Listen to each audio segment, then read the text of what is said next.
I will start because it's a long sutta, and I want to make sure everyone understands the big background of the sutta, and the most important part is the implications of this sutta.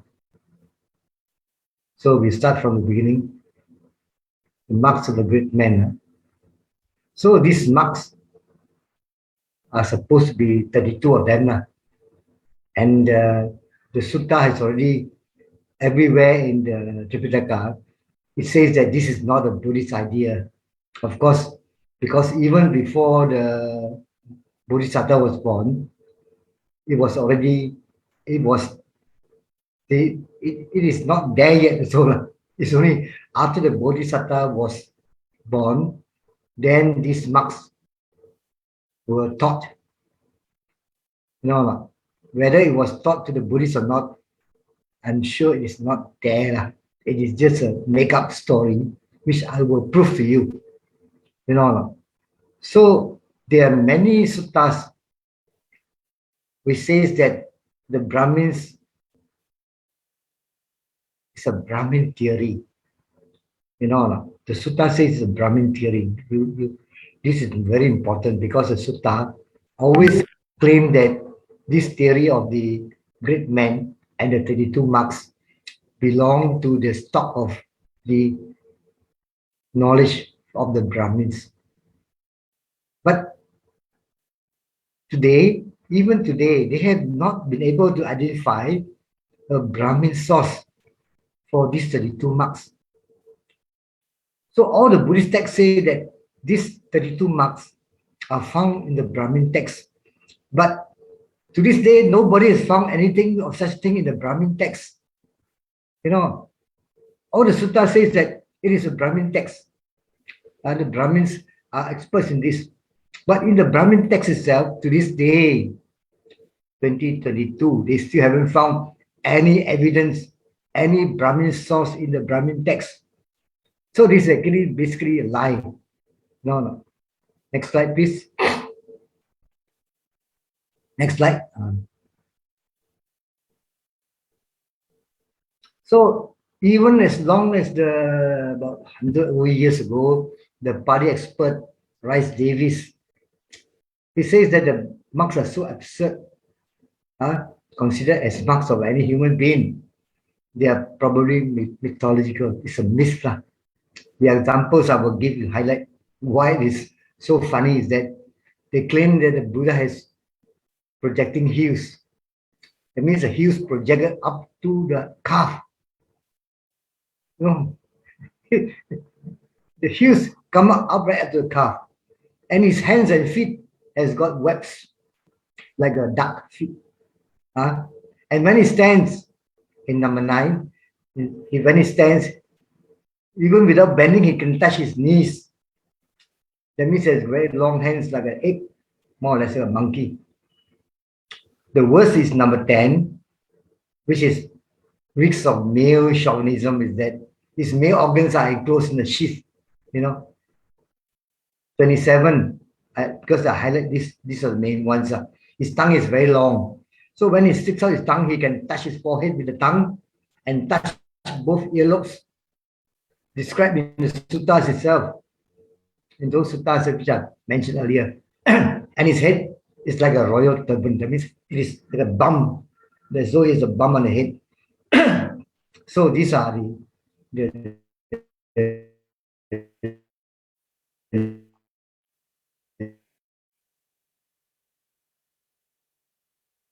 description of the great man. It will make him very easy to recognize.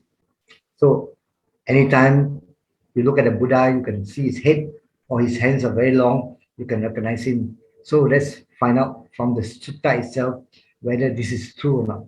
Next slide, number 3. Now the evidence is from the suttas, which is very clear. The Buddha, he's the head of the Sangha, so he also keep the Vinaya rules. He must keep them because he's a head. He's a set example. There's no such thing. He gives a Vinaya rules. Others keep it. He doesn't keep it. He himself keep the Vinaya rules that he sets. He does what he says what he does. This means the Buddha always keep his head clean shaven, and he wore robes like any other good monk. So the Buddha is clean shaven, and from the sutta, when the Brahmins see his head exposed, they will curse him. You know, they don't like to see a shaven head. So in the Sundarika Sutta, Sutta Nipat, Sutta Samyutta Nikaya, he was sitting in the other side of the road, and his head was covered. He put a rope to cover the head because it was cold. So when the Brahmin approached him, the Buddha just take out the rope to see who is there. The Brahmin thought, this man is shaven-headed. He's a shivering. Shivering means a botta head, very something derogatory. So in the Vasala Sutta, even the Brahmin Agika Paradwadla, he was angry at the Buddha when he saw him with a shaven head. So he called him a shivering, a wretched monk, an outcast. So this is a sutta whereby the Buddha taught about the outcast, you know. So on this particular subject, I also wrote a book to tell you what is an outcast and what is not an outcast. Because this person, Vasala Sutta, and also many Chinese to this day, they view the sight of a shaven head as inauspicious. Even the Chinese have that attitude, you know, especially gamblers. Kong means when they go and gamble Kong, they see the Kong like that. Next slide. Slide 4, please. So when he's making offering, he sees a shaven head, he doesn't like. Gamblers to this day, when they see a shaven head, also they don't like, and they curse the monk. So the overwhelming evidence is that the Buddha's head is normal. If he has got a head with a bump, they will laugh at him. So there's no such thing as a Buddha head is shaped like a turban. A turban means something that at the top there's some bump there. For the other monks also, we can see from the suttas that the Buddha is normal because not everyone can recognize him. When you see him, his appearance is normal.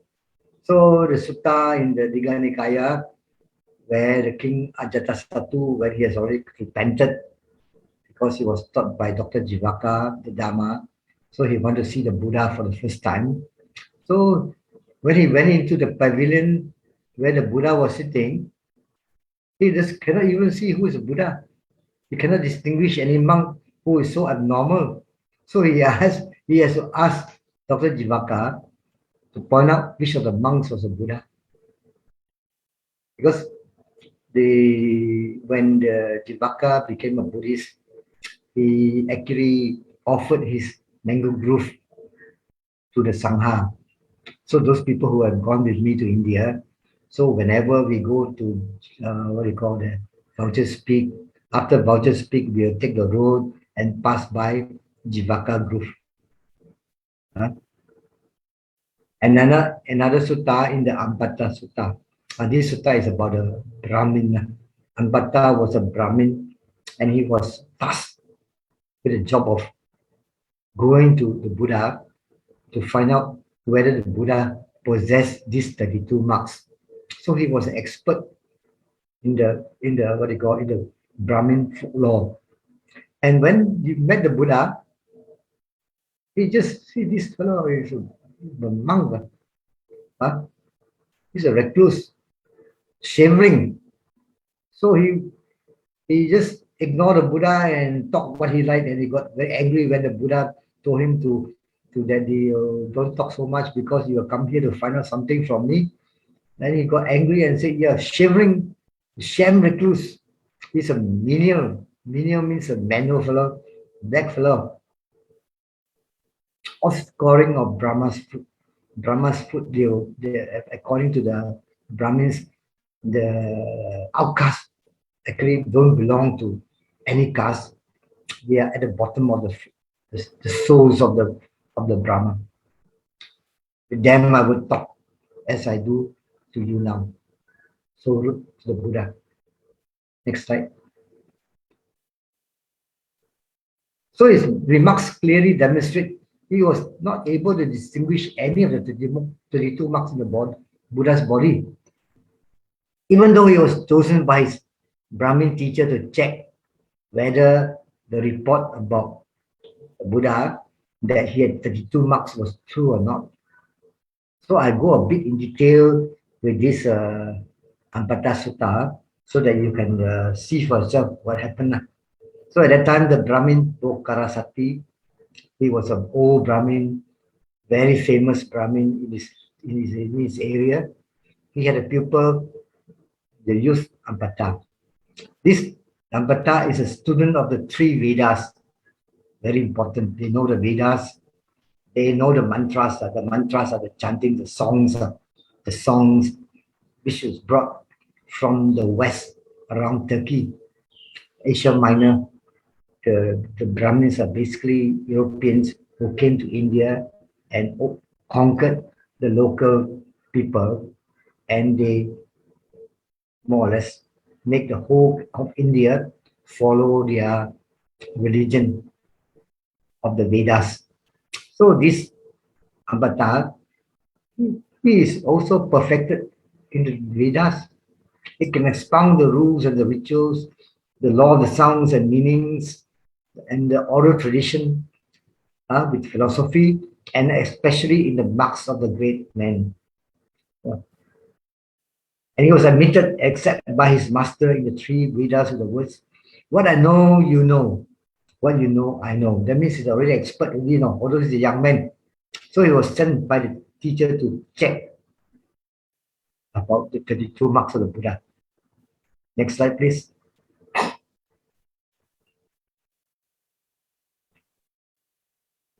So he said to Ambata, the teacher spoke to the student, "My son, ascetic Gautama, has come to our area. He's now staying in the jungle in Ichanan Kala.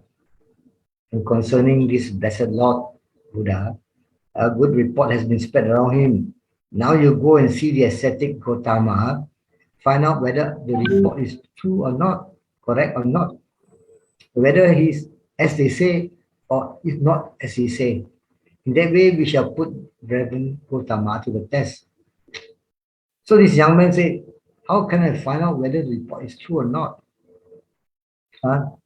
So according to the tradition of our mantras, our songs, the songs of the Brahmins, Ambata, the great man who is possessed of the 32 marks of a great man, that means the physical marks, has only two courses open to him. So he lives a household life. He will become a ruler, a righteous, wheel turning. Wheel turning means he follows the wheel of the law, righteous monarch. Next slide. He's a conqueror of the four quarters in four directions. He established the security of our realm, and he possessed 7 treasures. I will not go into what is this treasure, woman treasure, elephant treasure, all those things. But if he goes forth from the household life into homelessness, he will become an Arahant, a fully enlightened Buddha, Sammasan Buddha, who draws back the veil from the world. Now I am Bhatta and the pastor on of the mantras. You are the receiver already. I passed all the mantras or songs to you. So now you are the receiver. So you go and check. Very good, sir. So he went by a chariot. And the Brahmins, they use a mare to draw the chariot, not a donkey or a horse. No. They use a female. And he was accompanied by a group of young men. So all of them were going to the jungle at Channa Kala. So before they entered the jungle, they were alighted and go on foot. And they went to see the Buddha in the monastery. At that time, a number of monks were walking down the open air. They were doing walking meditation outside the building. So Ambata approached them and asked, next slide. Where's the Reverend Gautama to be found now? We have come to see the Reverend Gautama. So the monks were thinking, this is Ambata. They all know him very well, very famous around the area. A youth of good family and a pupil of the distinguished Brahmin Pokarasati. So they think that our teacher won't mind having a conversation with the young man. So they told him, this is his dwelling, this dwelling, the door is closed. Go quietly, go to the veranda without haste, and you cough to make yourself heard. Knock on the boat and the Lord will open the door for you. So that's what Ambata do. So when the Lord opened the door, he straight away went simply barged his way inside. The other young men entered, exchanged courtesies with the Lord, and they sat down to one side. They sat down on the floor. No seats at the time. Next slide. But Ambata is just walk up and down while the Lord was seated. The Lord was seated they don't have chairs, so on the floor. They sort of walk up and down like a big man, very, very proud. And then he uttered some fake words, and then stood. The Lord was sitting there, on a couch or on a what do you call, on a piece of cloth, because normally the monks have a piece of sitting cloth. He sit down there, he stand there like a big lord. So the Buddha told him, Buddha, will you behave like this if you're talking to your venerable and learned Brahmins? When you talk to your teachers, do you behave like that? Because normally the pupils, when they talk with the teacher, when the teacher is sitting, they will sit. When the teacher is standing, they will stand. And when the teacher is walking, they follow the teacher up and down. Now you stand and talk with me while I'm sitting, you're uttering big words. No, Reverend Gautama. A Brahmin should walk with a walking Brahmin, stand with a standing Brahmin, sit with a sitting Brahmin, and lie down with a Brahmin who's lying down. But as for those shaven little ascetics like you are, menus, black scarrings from Brahma's foot, at the bottom of the Brahma's foot, all the black dirt. With them, I'm fitting to speak just as I do with the Reverend Gautama. So he replied very rude, no, offensive words to reply. He's supposed to see the Buddha, but the moment he see the Buddha, I think he don't like to see the shaven head. That's what Brahmins are, just like gamblers among the Chinese. Next slide, please. So the Buddha reminded him, he has come to seeking something. You come to me for something, otherwise you won't come. So when you come for something, you must listen attentively, don't talk rudely. So when the Buddha said that, he became more angry and started to insult the Sakyan clan. Even the clan also he insult, calling them rough and violent of menial origin, who do not honor, respect, and pay homage to Brahmins. So this was the first time Ambata accused the Sakyans of being menials. Normally he accused the monks only. So he said that among the four castes, the four castes is the Brahmin caste, the warrior caste, the merchant class, and the workers class. They're all subservient to the Brahmins. So when the Buddha questioned him further, he said that he comes from the Kanhayan clan. It's a clan descended from the slave girl of the Sakyans. And this slave girl gave birth to a black child who is also a Kanha. Kanha. His name is Kanha. He's a hobgoblin. Hobgoblin is a kerdil, Malay word for kerdil. Nowadays you have this, what you call the hobbits. Actually, hobbits actually don't exist. Hobbit is just invention by the Westerners to make a film, hobbits are, and then they praise how great the hobbits are. Actually, among the human beings, the kerdil is basically very short, a midget. And normally in Malaysia, so there's no job for them except as actors or beggars.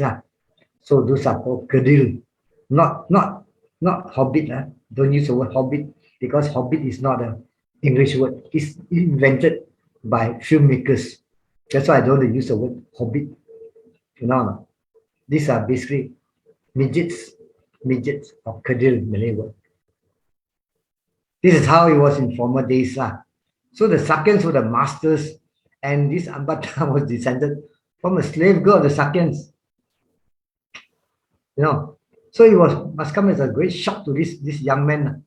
So when he learned about the ancestry and the fact that Buddha said the Brahmins have no spiritual attainment at all, you know, they just learn how to memorize the book and then chant in public, just like some monks of today's. Yeah. So Ambata's pride was humble. He became more humble. After he became humble, then things began to change. Next slide, please. So this sutta also appears very funny. Huh?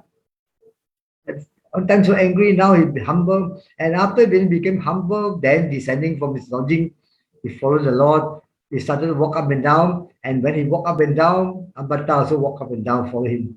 And as he walked along with the Lord, while he's walking, he can see the 32 marks now. Earlier, he's standing there, he cannot see anything. He began to look for the 32 marks of the Buddha's body, and he could see all of them, except two. Now, these two that he couldn't see are the genitals, sheath genitals, and the large tongue. The Buddha has got a tongue which can reach his forehead and lick the ear, so all this and that. So ridiculous. And the Lord, being aware of his doubts, affected by his psychic power. Using psychic power, he could see Ambata. He make Ambata could see his sheath genitals, and then sticking out his tongue, he can lick both ears, both nostrils, and cover the whole of the forehead, the Buddha's tongue. Fantastic, guys. Crazy. It's not fantastic, it's crazy. Then Ambata thought, the ascetic Gautama is equipped with all the works of great man, complete with none missing. Then he said to the Lord, Reverend Sir, may I go now? I have much business to do. So his business was to go back. Next slide. His business was to go back to report to his teacher. Meanwhile, the Brahmin Pokarasati gone outside, sitting on the park with a large number of Brahmins waiting for Ambata. So when Ambata came, he went to the foot where the Parasati was and saluted him. When on foot there, he walked to Parasati, saluted him. He sat down on one side. Then his teacher said, well, dear boy, do you see Reverend Gautama? I did, sir. And was the Reverend Gautama such as he reported to be or not otherwise? And is he of such nature, not otherwise? That means he knows a lot. He's very wise. Sir, he is as he is reported to be, and he is of such nature and not otherwise. He is possessed of the 32 marks of a great man, all complete with none missing. So that means he has already seen everything. So now he tells his teacher, and the teacher will continue to see him. The teacher will continue to see him to confirm again. Next slide. Then there's another sutta, very famous, called the Lakkhana Sutta in the Digha Nikaya, number 30. Very long sutta. The Buddha is portrayed as supporting the Brahmin theory, as supporting some theory. Which the Brahmins don't have this theory at all. By explaining to the monks how he acquired each of the 32 marks. So actually, in reality, when you look at all the other suttas combined, the body is indeed to the Buddha, the body is loathsome. He even teach the monks how to meditate on the 32 parts of the body, which is loathsome. The Buddha in the suttas, in the meditation, teach them how to meditate on the loathsomeness of the body. So how can the Buddha support such things as the 32 marks? So difficult. The case of Vakali. Vakali is one of the disciples who is very attached to the Buddha's physical form. because he hasn't seen the Buddha yet, no. Even hearing that the Buddha is very impressive looking, we want to see the Buddha, you know. So in the sutta, he said,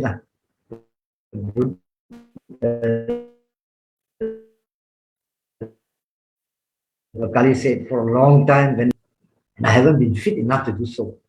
So the Buddha admonished him, saying that, enough, Kali. Why do you want to see this foul body?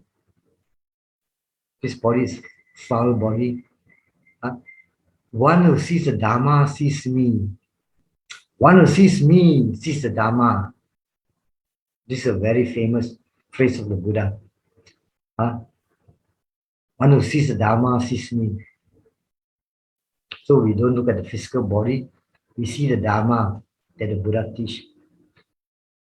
One who sees me sees the Dhamma. So when we see the Buddha, we see that this is the teacher of the Dhamma, the one who brought the Four Noble Truths and the Noble Eightfold Path.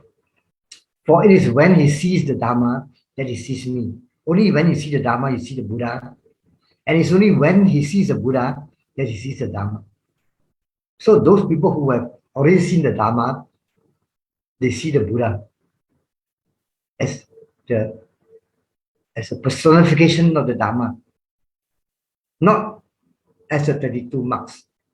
The Buddha is a personification of the Dhamma. So when we think of the Buddha, we think of the Dhamma. We don't think about how his forehead looks, or how his hands looks, or how his face looks. So we don't even need a Buddha statue to remind us of the Buddha. But laymen, normally, they like to see beautiful things. So those people who are very smart in making money long ago started to carve Buddha statues that look like Apollo, that looks like a Greek king, all that to attract the people. So from the Buddha's, what the Buddha says is highly unlikely that he could have preached a discourse supporting the 32 marks and also giving the reason why he got the 32 marks. Yes, these people have forgotten about the paramis. You know, you have to perfect the paramis to become a Buddha. So the paramis even are ignored at the expense of the 32 marks. It is a sabotage against the Dhamma. Next slide.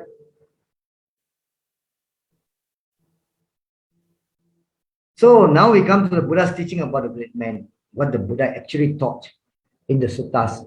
So in the Samyutta Nikaya, about the wheel-turning monarch. So when the Buddha talked about the wheel-turning monarch, he doesn't even mention about the great man. That means the wheel-turning monarch is not a great man. Although the Brahmin theory says he's a great man, the Buddha never mentioned anything about great men when he talked about the wheel-turning monarch. And this wheel-turning monarch, after he dies, he's reborn in the heavenly world enjoying the heavenly pleasures. Still, he does not possess four things. These four things, he is not yet free from hell. He is not free from the animal realm, the ghost realm, or the woeful planes. That means he's not free from apaya, the four woeful states. So that even though he's reborn in the celestial pleasures and born in heaven, after that he still has got to, he can go to any of the four woeful states. Yet a noble disciple, this means a Sotapanna, who lives on alms food, he wears black robes. Yet because he possesses four things, because of these four things, he is freed from hell, animal realm, ghost realm, and woeful planes forever. Whenever he's reborn, especially the Sotapanna will be reborn 7 times. He will not be reborn in any of these four woeful planes. What are these four things? The noble disciple, minimum is a Sotapanna. He possesses unshakable confidence in the Buddha, unshakable confidence in the Dhamma, unshakable confidence in the Sangha, and he possesses virtues which are dear the noble ones, praised by the wise, leading to concentration. Because sila is a precursor of samadhi. Samadhi is a precursor of panya if you practice vipassana meditation or satipatthana meditation. These are the facts which the Buddha taught. The other teachings are not taught by the Buddha. Next slide.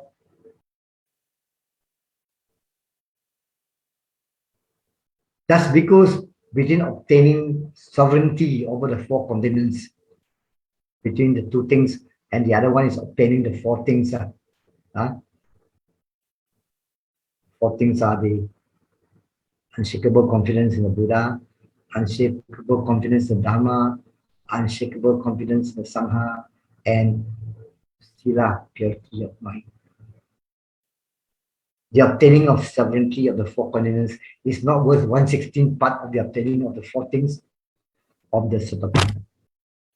This is what the Buddha taught. The Buddha didn't even mention about the 32 marks in the Universal Monarch. It's not taught by the Buddha, that's why he didn't even mention it. Then regarding what is a great man in the Samyutta Nikaya, at Savatthi, the Venerable Sariputta approached the Blessed One, paid homage, sat down on one side, and said to him, because Buddha was sitting, Sariputta would sit down on one side. Sariputta doesn't stand in front of Buddha. He said to him, Venerable Sir, he said, a great man, there's Mahāpurisa. In what way, Venerable Sir, is a Mahāpurisa, is a great man? His answer, with a liberated mind, I say, Sariputta, one is a great man. Without a liberated mind, I say, one is not a great man. Your mind must be liberated. And how, Sariputta, does one have a liberated mind? How? Next slide. Here, Sariputta, a bhikkhu dwells contemplating body in the body. Ardent means full of fire. Clearly comprehending, mindful, having removed covetousness and displeasure in regard to the world. That means no attachment and no anger. As it dwells contemplating the body in the body, the mind becomes dispassionate, and by non-clinging, it is liberated from the taints, from the asavas. He can dwell contemplating feeling in feelings, or mind in the mind objects in mind objects. Similarly, with great ardent means with a lot of dedication, really comprehending, understanding, and seeing clearly, and being mindful. First thing, you must remove attachment and displeasure, anger and hatred, the evil roots with regard to the world. And it is just comparing mind objects in mind objects. Although any of these four foundations, the mind becomes dispassionate, and by non-clinging, it is liberated from the taints. Basically, through satipatthana, vipassana, meditation is a practice of the Four Noble Truths, of the Noble Eightfold Path. It is in such a way, Sariputta, that one has a liberated mind. So with a liberated mind, I say one is a great man. Without a liberated mind, one is not a great man. Is that clear to everybody? It's very clear. That's why you have a lot of meditation centers practicing satipatthana. First thing you must do is to practice satipatthana. Not so much as jhana, because you want to get enlightenment first. Then after that, you can practice jhana to get ease, be able to live life with a life of ease. Because when you are renounced, there's no other pleasure except mental pleasures. Next slide, please. So the same thing in another sutta in Anguttara Nikaya. The title is called Vasakara.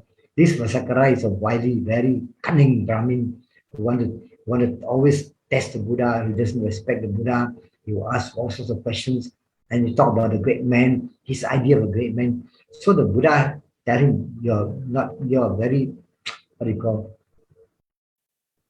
very rude to tell me about what is a great man. Huh? You don't know what is a great man. You're a Brahmin. So the Buddha describes the qualities of the Mahapurisa, great man, as one who possesses 4 qualities with great wisdom. These qualities are compassion. He practices for the welfare and happiness of many people. And one who has established many people in the noble Dhamma, there's the greatest compassion the Buddha has given to mankind. So there's end of suffering.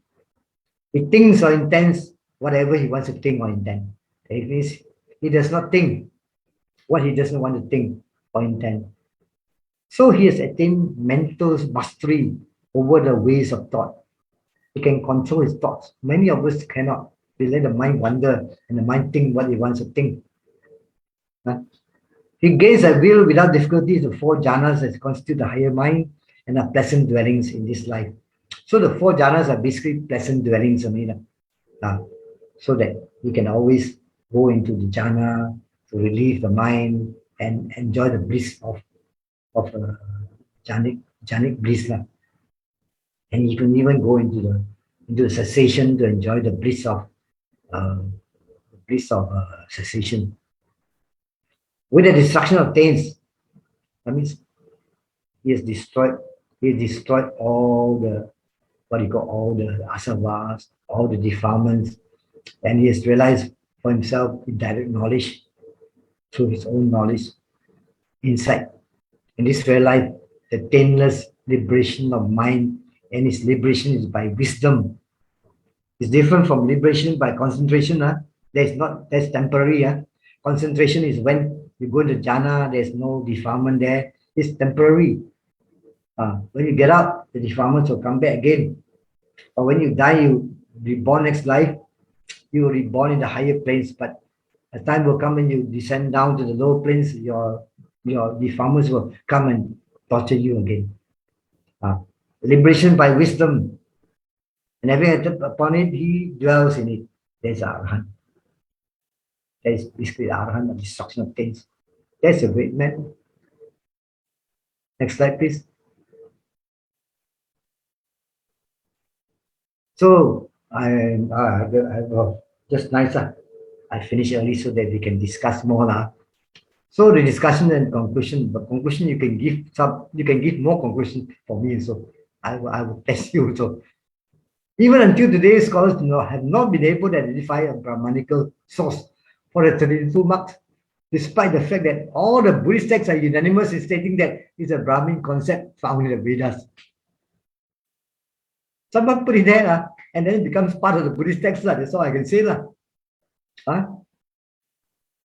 There's no Brahmin source, yet it's in the Buddhist text. That means some Brahmin has put it inside. That's the obvious explanation. On the contrary, we have many early suttas, especially from the Sutta Nipata. Sutta Nipata is the oldest one where the Buddha speaks it like a poem, like poetry one.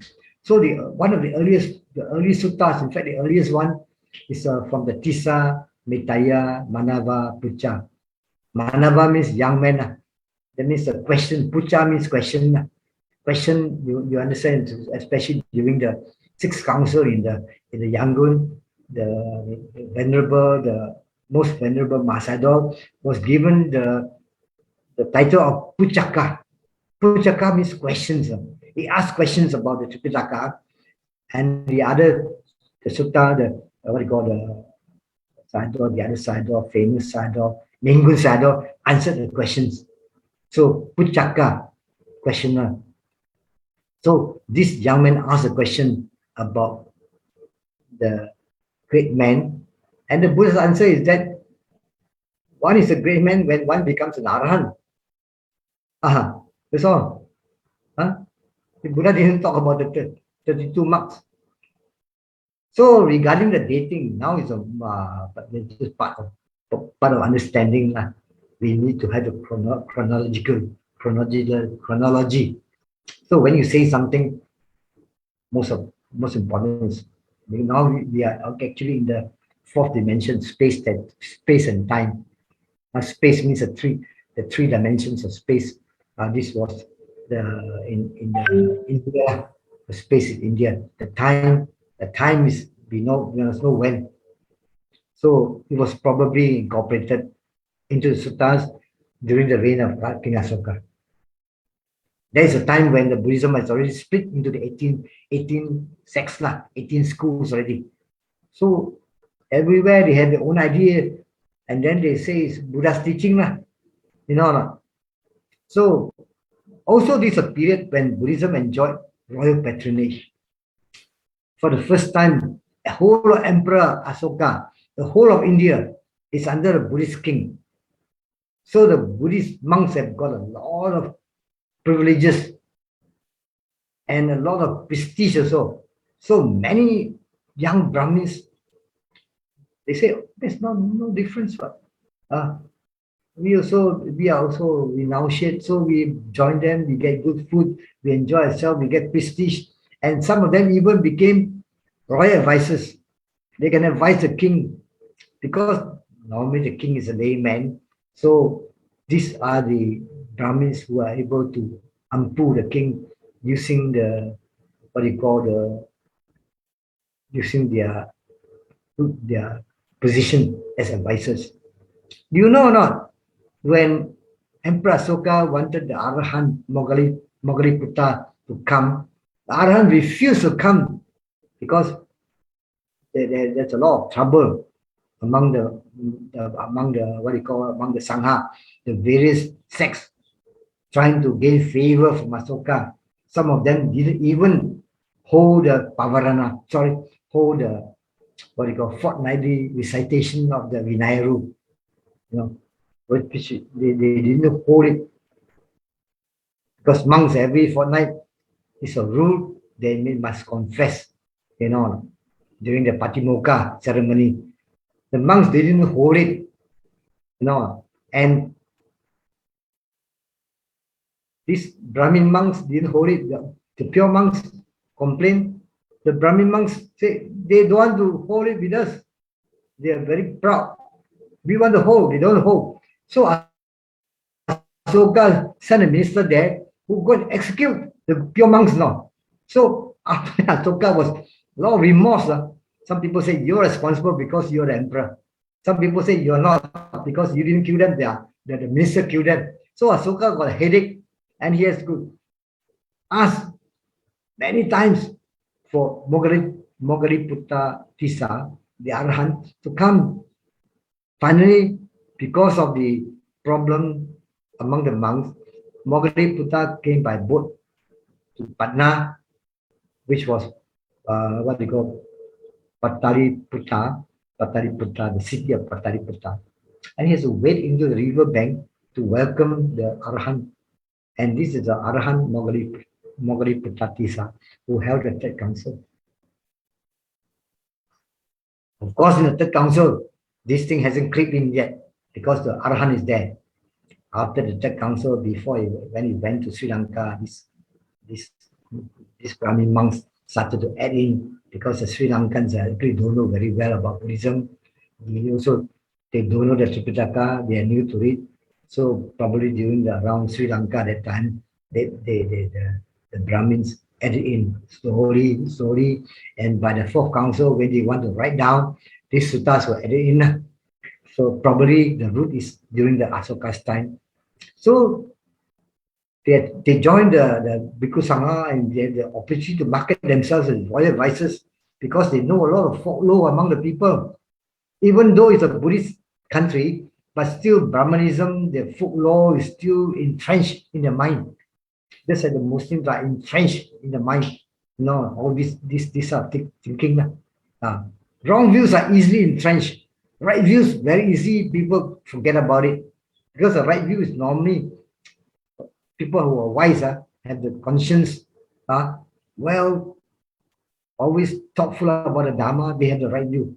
Once you forget the right view, very easy because you forget the Dhamma and enjoy the roots of ignorance, greed, hatred, ignorance will come very fast. So that is when I think most scholars today also believe it happened. I also strongly believe it. Because the Brahmins had expertise in divination. They can divination, foretell the future. These are all these nonsensical things. So they introduced the 32 marks to cement the supremacy among the Buddhists. That's all. That's probably the reason why. Implication is very important now. Implication. Next slide, please. Then we can discuss it after that. Now you compare with the early suttas. The Buddha always emphasized spiritual qualities.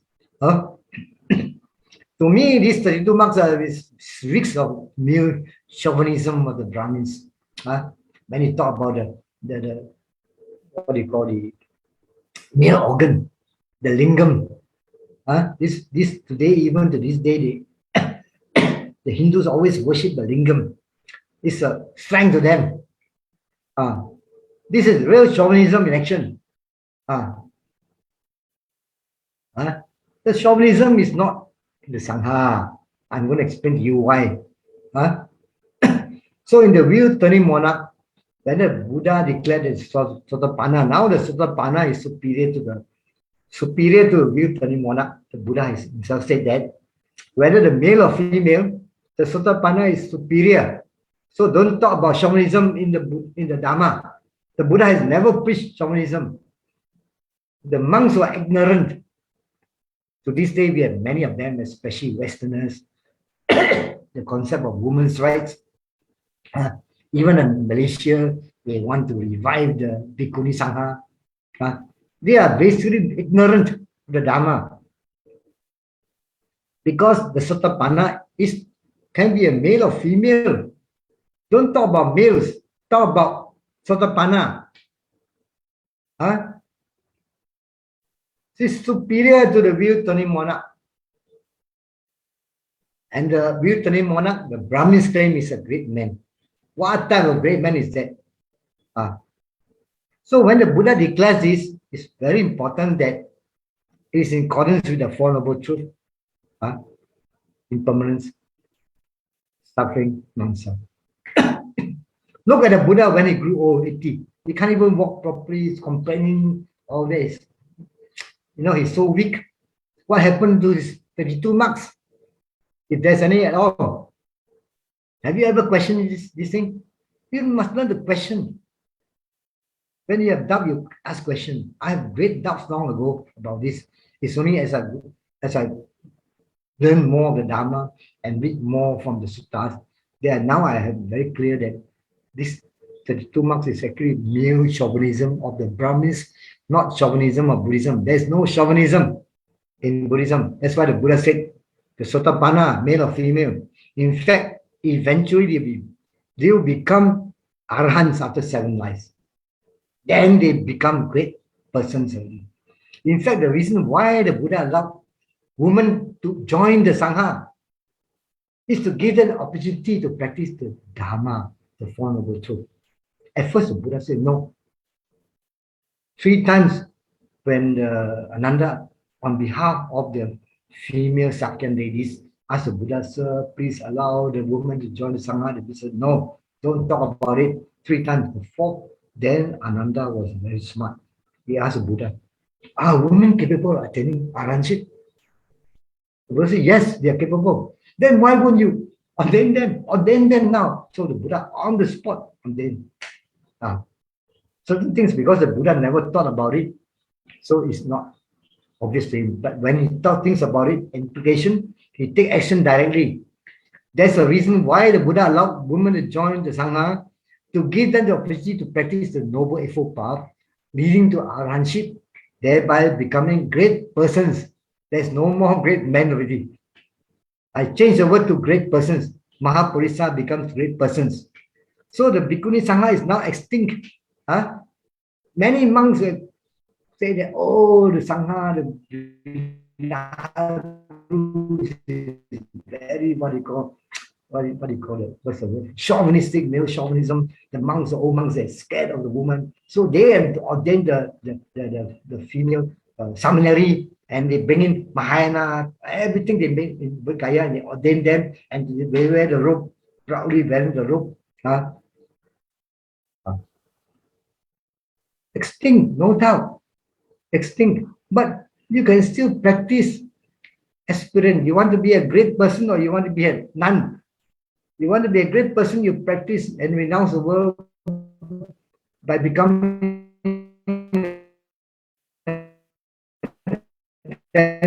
preceptor. If you want to renounce, you can be. Renunciation doesn't mean wearing the robe. Renunciation means you give. So these are basically what we call sayalila. So they renounce the world. They go and practice satipatthana, vipassana meditation under the guidance of competent masters. You make sure you get a competent teacher. Don't simply get any Tom, Dick, and Harry. Any monk who claims he can teach, don't listen to them. And then eventually, if you practice hard enough, you have the parami, you can attain path and friction, even becoming a sotapanna. You don't have to become an arahant. You become a sotapanna. The Buddha said after 7 lives, you attain arahantship. Then you become a great person. This is all in line with the Dhamma that the Buddha taught. So there's no chauvinism in the Vinaya rules. The Vinaya rule says that all the nuns that passed away because no one wants to become a nun. So eventually it died out. So there's no nunhood. So to this day, you cannot become a nun. You cannot revive it.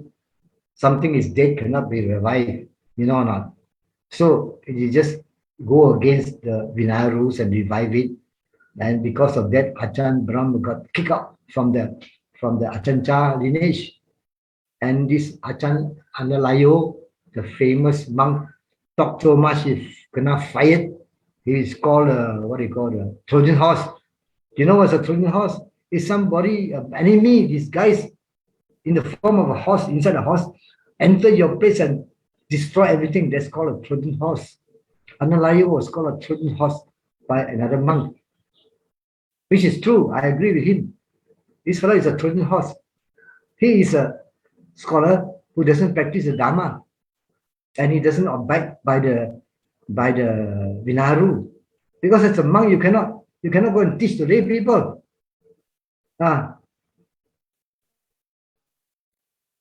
You must teach the Dhamma to the young monks, and then they become Dhammacharya.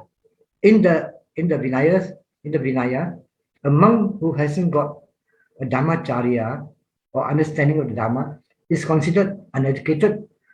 So our monks go and do physics, chemistry, they go and do social studies, they become psychologists, and some societies are sponsoring them also.